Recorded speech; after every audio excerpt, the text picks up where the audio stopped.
Hi friends, welcome to Sita channel. இப்போ நான் பேச போகிற டாபிக்ஸ் வந்து ஏதோ ஒரு வகையில் உங்களோட ரிலேட் ஆகலாம். நான் ஒரு 3 பாயிண்ட்ஸ் உங்களுக்கு சொல்கிறேன். இந்த 3 பாயிண்ட்ஸை நீங்கள் உங்களோட லைஃப்பில் இருக்கிற பிரச்சனைகளோட ரிலேட் பண்ணி பாருங்கள். அதுலேருந்து வெளியில் வர இது ஒரு நல்ல தீர்வாக இருக்கும். எல்லா பிரச்சனைகளும் இங்கிலீஷில் ஒரு பழமொழி உண்டு. Not all storms come to destroy your life, some will clear your path. எல்லா பிரச்சனைகளும் உங்களை மனச்சோர்வு அடையறதுக்காக வருவதில்லை. அதுலேருந்து நீங்கள் கிளியர் கூட ஆகலாம். இந்த பிரச்சனை வந்துச்சா, அப்பா இத்தனை நாள் நம்ம சுமந்துட்டு இருந்த ஒரு பிரச்சனையிலேருந்து நம்ம விடுவு பெற போகிறோம் அப்படின்னு ஒரு எண்ணத்தை உருவாக்கிக்கோங்க. செகண்ட் ஒன் வந்து பழசையே நினச்சிக்கிட்டு இருக்கக்கூடாது. இது ரொம்ப ரொம்ப கஷ்டம். ஈஸியாக சொல்லிடலாம், பட் கடைப்பிடிக்கிறது ரொம்ப கஷ்டம். But never be a prisoner of your past. It's just a lesson, not a life sentence. அதுவே வாழ்க்கை கிடையாது. மீண்டு அதுலேருந்து வெளியில் வரணும். தேர்ட் ஒன் வந்து ஃபர்கிவ் பீப்புள். இது வந்து சாதாரண மனுஷங்களால முடியாது. மெச்சூரிட்டியான ஒரு பர்சனால மட்டும்தான் கண்டிப்பாக முடியும். When you let you will start to grow. விட்டு கொடுத்தவன் கெட்டு போவதில்லை. அவ்வளோதாங்க. வாங்க விளாக்குள்ளே போகலாம். இப்போ இவன் வந்து டிஃபன் தான் கேட்குறான்றதுனால பூரி, சப்பாத்தி, இட்லி, தோசை இந்த நாளத்துக்குள்ளே தான் ஒன்று மாற்றி மாற்றி அவனுக்கு டிஃபன் போயிட்டுருக்கு. ஸோ அதனால இன்றைக்கி பூரி, உருளைக்கிழங்கு மசால், கொஞ்சம் தண்ணியாக கிரேவி மாதிரி வச்சேன்.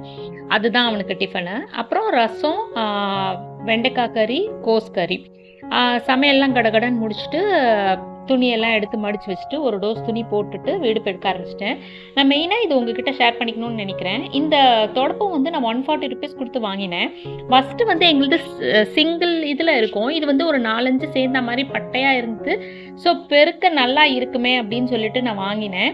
பட் இது எடுத்தாலோ இல்லை இது கிட்டக்க போனாலும் எனக்கு தும்மல் வருது. நான் நல்லா டஸ்டிங் பண்ணிட்டேன். காலால் வச்சு நல்லா உருட்டி அதெல்லாம் தேய்ச்சாச்சு. தண்ணி ஊற்றி நல்லா வாஷும் பண்ணி காய வச்சுட்டேன். அப்போ கூட அதுலேருந்து நெடி போகலை. இதுலேருந்து மீண்டு வரதுக்கு உங்களுக்கு எதாவது ஐடியா தெரிஞ்சதுன்னா கமெண்ட் பாக்ஸில் சொல்லுங்கள். பெரிய பெரிய துணியெலாம் தனியாக எடுத்து வச்சுட்டு சின்ன துணியை தனியாக எடுத்து வச்சுட்டேன். சின்ன துணியெல்லாம் இந்த கிளாஸ் ஸ்டாண்டில் போட்டுருவேன். பெரிய துணி வந்து மேலே கொண்டு காய போட்டுக்கலாம். இதெல்லாம் செட் பண்ணிக்கிட்டே அவங்கள கிளப்பி விட்டாச்சு. அவங்க கிளம்பி போனதுக்கப்புறம் நம்ம மாடிக்கு போய் மேலே துணியெல்லாம் காய போடணும். அங்கே மேலே கதவை திறந்தோடனே எனக்கு பயங்கர ஷாக்கு. அது கிட்டத்தட்ட அது ஒரு புலி மாதிரியே இருந்தது. அது புலி இல்லை, பூனை தான். பட் என் கண்ணுக்கு அப்படி தெரிஞ்சுது. இப்போ ஃபஸ்ட்டு எடுத்தோடனே கதவை திறந்தோடனே நிஜமாவே பயந்துட்டேன்.